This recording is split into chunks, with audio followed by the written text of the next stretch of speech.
you're seeing just broad-based declines across all of the major technology sectors. Apple's under pressure, Yahoo down 8.5%, Cisco 6.5%, Research in Motion 10%. It was the worst day on Wall Street since the crash of 1987. We're red everywhere, essentially, down by 4-5%. We're down over 16%. Dow at the same time has fallen about 18%.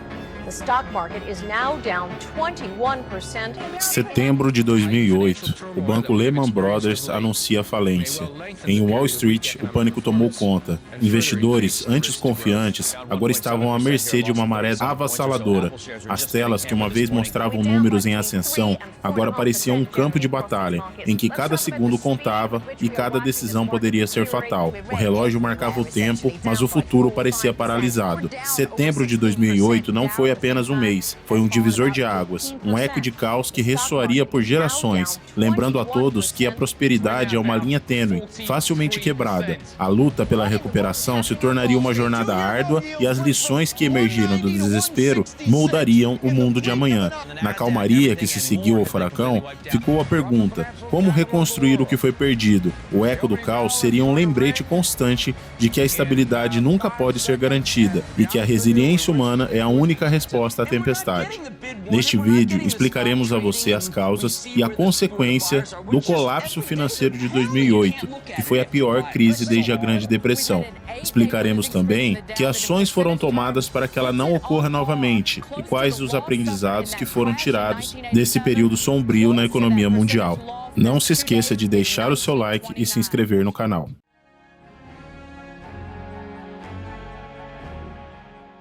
A crise financeira de 2008 representa um dos eventos mais significativos e devastadores da economia global no século XXI. Este colapso econômico, que teve início nos Estados Unidos, não apenas desestabilizou o sistema financeiro americano, mas também teve repercussões profundas em economias ao redor do mundo, incluindo o Brasil. A crise foi marcada pela falência de grandes instituições financeiras, uma queda acentuada nos mercados de ações e uma recessão global que afetou milhões de pessoas. O mercado imobiliário americano foi o grande estopim desse caos em 2008, mas para entender o que causou esse problema, é necessário entender o contexto da economia americana na década anterior à crise. Na década de 90, se observou um crescimento econômico pujante nos Estados Unidos, impulsionado por fatores como a expansão do setor de tecnologia e o aumento da produtividade. O PIB americano cresceu ano a ano e a inflação foi mantida sob controle. A era da internet começou a ganhar força com empresas de tecnologia como a Microsoft e a Apple e também a ascensão de startups. Isso gerou uma onda de investimentos e inovação, levando a uma bolha especulativa no mercado de ações, especialmente em torno da tecnologia.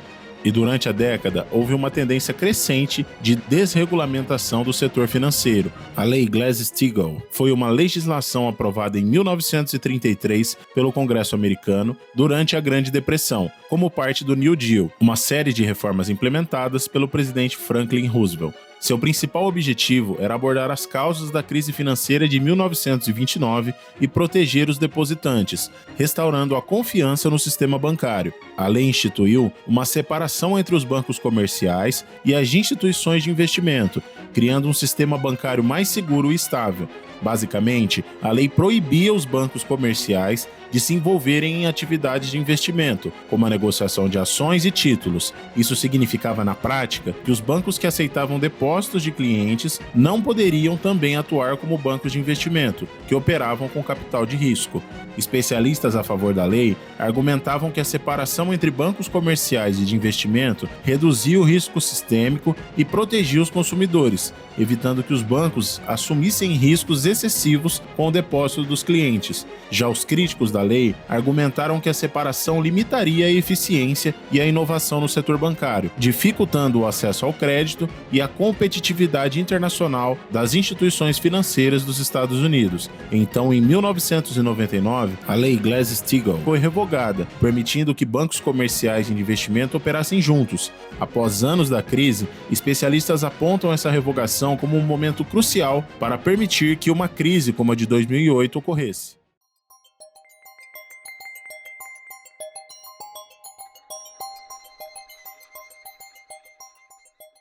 there? I mean, specifically and especially in America, granting vast numbers of mortgages to people who can't afford them on properties which are diminishing in value. It's a so-called subprime situation, yes, the subprime market. Yes. How does that work, in fact? Well, imagine, if you can, on a crumbling porch somewhere in Alabama in his string vest, and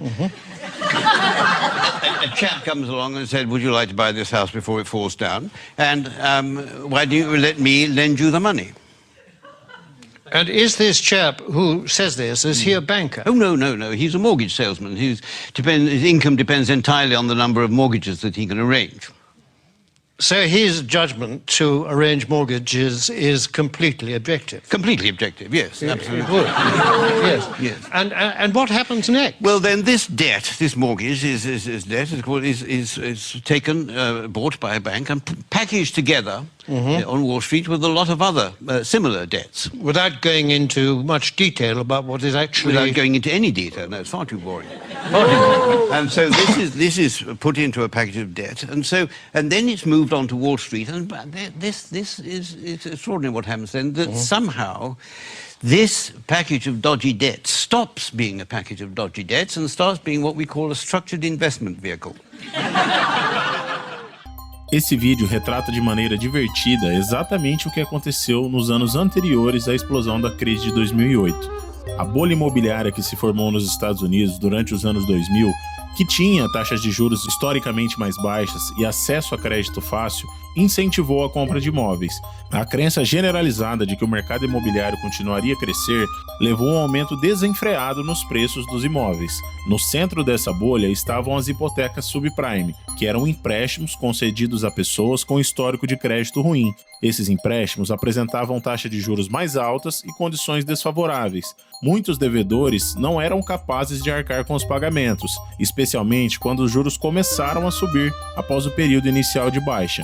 Os bancos, na expectativa de lucros altos, relaxaram os critérios de concessão de crédito, permitindo que um número crescente de pessoas obtivesse hipotecas que não poderiam pagar.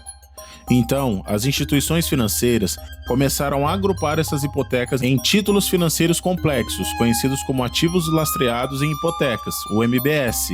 Esses títulos eram vendidos a investidores que acreditavam estar fazendo um investimento seguro, e a complexidade desses produtos financeiros dificultou a avaliação do risco real associado a eles. As agências de classificação de risco, responsáveis por avaliar a segurança desses títulos, frequentemente atribuíam notas altas aos ativos de alto risco. Essa falha em reconhecer o verdadeiro risco das hipotecas subprime levou a uma confiança excessiva no mercado, com investidores e instituições financeiras ignorando os sinais de alerta.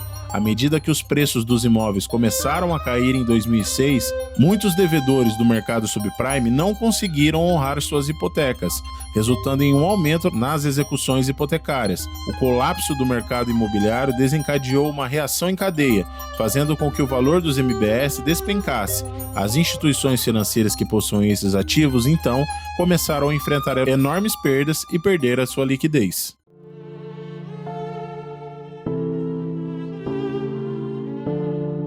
Very, very few days like this. The mortgage crisis has now taken down Lehman Brothers right behind. Expected it, and there were others who were just simply devastated. Lehman Brothers suffering a spectacular downfall. It's stock. Lehman Brothers, رابع أكبر بنوك الأقراض الأمريكية. 150 Jahre alte Lehman Brothers ist biedne bracie Lehman. Américaine Lehman Brothers Lehman Brothers Lehman Brothers This is really stupendous. This has happened. When it collapsed on the Sunday night, that did send shockwaves throughout the world, because people thought, well, if they can go down, who else can go down? Como os ativos lastreados em hipotecas subprime, que foram vendidos como títulos MBS, começaram a perder valor, os bancos que tinham grandes exposições a esses ativos enfrentaram enormes perdas, afetando sua liquidez e solvência. E à medida que os bancos começaram a relutar em emprestar uns aos outros, a confiança no sistema financeiro desmoronou.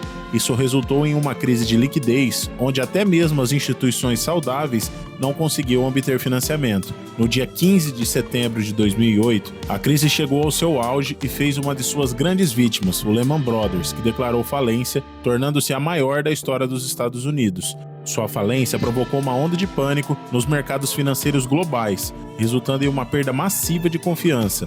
Os bancos pararam de emprestar dinheiros uns aos outros, levando a um congelamento do crédito. O governo americano precisou injetar bilhões de dólares em outros bancos para evitar novas falências e o colapso total do sistema bancário. Outros países também tinham bancos com exposições importantes aos MBS dos subprimes e precisaram ser socorridos às pressas para não entrar em insolvência. Foi o caso do Credit Suisse da Suíça, Barclays da Inglaterra e o Deutsche Bank alemão. O Congresso americano autorizou a injeção de 250 bilhões de dólares para comprar os ativos problemáticos e injetar dinheiro nos bancos afetados para recuperar a confiança do sistema financeiro. Além disso, o Federal Reserve, que é o Banco Central dos Estados Unidos, implementou várias medidas de alívio, incluindo a criação de programas de empréstimos de emergência e a compra de ativos, que injetaram trilhões de dólares no sistema financeiro. O total de ativos adquiridos pelo Banco Central americano durante a crise ultrapassou os 4 trilhões de dólares. Embora as injeções de capital tenham ajudado a estabilizar rapidamente algumas instituições financeiras, a confiança geral no sistema ainda estava baixa, e nos meses seguintes a volatilidade nos mercados financeiros continuou, juntamente com a crise de liquidez. A confiança do consumidor e dos investidores não se recuperou imediatamente, mesmo com o capital injetado nos bancos pelos governos. Após a falência do Lehman Brothers, os mercados financeiros experimentaram uma volatilidade extrema. As bolsas de valores ao redor do mundo começaram a despencar, com os investidores buscando segurança em ativos considerados mais seguros, como títulos do governo. O índice Dow Jones caiu cerca de 500 pontos no dia da falência e continuou a sofrer perdas nos dias seguintes. O S&P 500 e Nasdaq também registraram quedas acentuadas, refletindo a incerteza e medo que permeavam os mercados. As bolsas europeias também foram severamente impactadas, com quedas de mais de 5% nos dias seguintes à falência. As bolsas alemãs e francesas também caíram drasticamente, com perdas superiores a 7% em alguns dias. Na Ásia, as bolsas também sentiram a pressão, com o Nikkei 225 do Japão caindo aproximadamente 5% no dia após a falência. Os mercados da China, Hong Kong e outros países asiáticos sofreram também perdas significativas, refletindo a interconexão dos mercados globais. Mas em 29 de setembro tivemos um dos piores dias da economia mundial moderna, que ficou conhecida como Black Monday. Everyone else is watching and they're seeing these big negative numbers and their confidence gets affected. They are ping-ponging back off each other.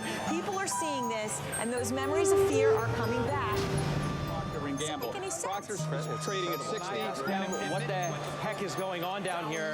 O mercado global foi impactado pela interdependência econômica e pela percepção de que as medidas dos governos para salvar a economia não eram suficientes para conter a crise. Com essa junção de fatores, os investidores realizaram um movimento em massa para ativos mais seguros, como títulos públicos, o que causou uma queda acentuada do índice Dow Jones, que caiu naquele dia 777 pontos, o que representou 7% em um único dia. Foi um dos maiores colapsos em termos de pontos na história do índice. Os mercados em todo o mundo também registraram fortes quedas, com o FTSE 100 caindo mais de 8%, enquanto o DAX 30 e o CAC 40 também sofreram perdas significativas. A Black Monday simbolizou a gravidade da crise e a falta de confiança geral. Aqui no Brasil também sofremos. O Ibovespa foi severamente impactado pela crise e caiu de 70 mil pontos em setembro para menos de 50 mil pontos em outubro de 2008, uma queda de mais de 30% em um curto espaço de tempo.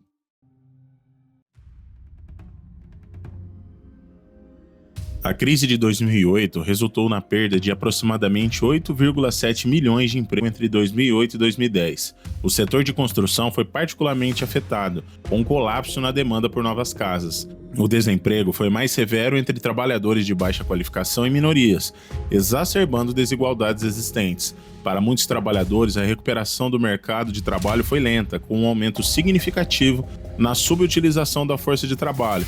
O mercado imobiliário entrou em total colapso, com a execução de hipotecas subindo para níveis recordes.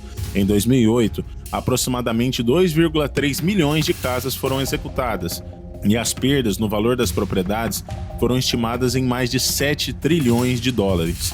o preço médio das casas caiu cerca de 30% em alguns mercados, resultando em milhões de famílias com hipotecas que excediam o valor de suas casas, ou seja, mesmo se as casas fossem vendidas, o valor seria menor do que o da dívida. Houve então uma recessão global sem precedentes, afetando quase todos os países ao redor do mundo. Ela começou nos Estados Unidos, mas rapidamente se espalhou para outras economias, levando a uma contração econômica generalizada. Em muitos países desenvolvidos, o PIB experimentou quedas significativas. O PIB caiu cerca de 4% de 2007 a 2009. Na zona do euro, a recessão foi igualmente severa, com países como Irlanda, Espanha e Grécia enfrentando quedas acentuadas em suas economias. A crise também teve um impacto devastador no emprego e na segurança econômica de milhões de pessoas ao redor do mundo. Só nos Estados Unidos, a taxa de desemprego subiu de cerca de 5% em 2007 para 10% em 2009. Em alguns países da zona do euro, o desemprego também aumentou drasticamente, como a Grécia e a Espanha, registrando taxas superiores a 25%. A insegurança econômica se espalhou, com muitos trabalhadores temendo perder seus empregos ou sofrer cortes salariais. Isso resultou em uma diminuição do consumo, já que as pessoas se tornaram mais cautelosas em seus gastos, contribuindo para uma desaceleração econômica adicional à crise. As economias emergentes também sentiram os efeitos, embora em graus variados. A desaceleração da demanda nas economias avançadas levou a uma diminuição nas exportações, afetando o crescimento em países como a China, Brasil e Índia. No entanto, algumas economias emergentes conseguiram se recuperar mais rapidamente devido a políticas fiscais e monetárias mais flexíveis. A crise alterou o comportamento do consumidor e do investidor. A aversão ao risco aumentou no mundo inteiro, levando a um aumento na poupança e a uma diminuição nos gastos. Investidores tornaram-se mais cautelosos, buscando ativos mais seguros e diversificando suas carteiras. E embora a recuperação tenha ocorrido em muitos países, o crescimento econômico se manteve lento por anos após a crise. A nova normalidade foi caracterizada por taxas de crescimento mais baixas, levando a um debate sobre os limites do crescimento econômico e a necessidade de novas abordagens para estimular a economia mundial. Portanto, as consequências da crise financeira de 2008 foram amplas e impactaram não somente a economia americana, mas também a política e a sociedade no mundo inteiro. A crise expôs vulnerabilidades no sistema financeiro global e alterou a forma como governos, instituições financeiras e consumidores interagem, deixando lições duradouras sobre a necessidade de regulação, transparência e responsabilidade econômica.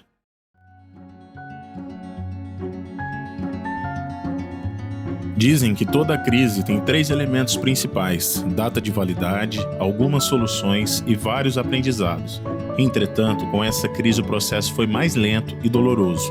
A estabilização após a crise financeira de 2008 foi um processo complexo que envolveu várias medidas e aprendizados em diferentes setores da economia. Embora a crise tenha atingido seu pico em 2008, a recuperação começou a se manifestar de maneira mais clara somente no final de 2009 e 2010, mas o pleno restabelecimento das economias levou anos. A estabilização começou com uma série de intervenções governamentais e de bancos centrais ao redor do mundo. Muitos governos implementaram pacotes de estímulo econômico para revitalizar suas economias. Nos Estados Unidos, o governo lançou um programa em 2009 que injetou trilhões de dólares em infraestrutura, saúde e educação, visando criar empregos e impulsionar o consumo. Os bancos centrais, como o Federal Reserve dos Estados Unidos e o Banco Central Europeu, adotaram políticas monetárias expansivas, incluindo a redução nas taxas de juros a níveis historicamente baixos e a implementação de programas de afrouxamento quantitativo. Essas medidas aumentaram a liquidez e facilitaram o acesso ao crédito. E para evitar um colapso total do sistema financeiro, muitos governos optaram por resgatar instituições financeiras em dificuldades após a crise. Esses resgates ajudaram a restaurar a confiança no sistema bancário, embora também gerassem controvérsias sobre a moralidade de salvar bancos que haviam tomado decisões arriscadas. A recuperação, portanto, foi gradual e em 2009 sinais de estabilização começaram a aparecer. O crescimento econômico começou a se recuperar em várias economias, com o PIB dos Estados Unidos voltando a crescer já em 2010. No entanto, a recuperação foi desigual, com algumas economias avançadas levando mais tempo para se restabelecer. A taxa de desemprego começou a diminuir lentamente após o pico de 10% em 2009, mas levou vários anos para retomar a níveis anteriores à crise. A recuperação do emprego foi um indicador-chave de que a economia estava se estabilizando. A crise de 2008, porém, trouxe lições valiosas em diversas áreas e também a importância da regulamentação, já que a crise escancarou a necessidade de uma regulamentação mais robusta no sistema financeiro.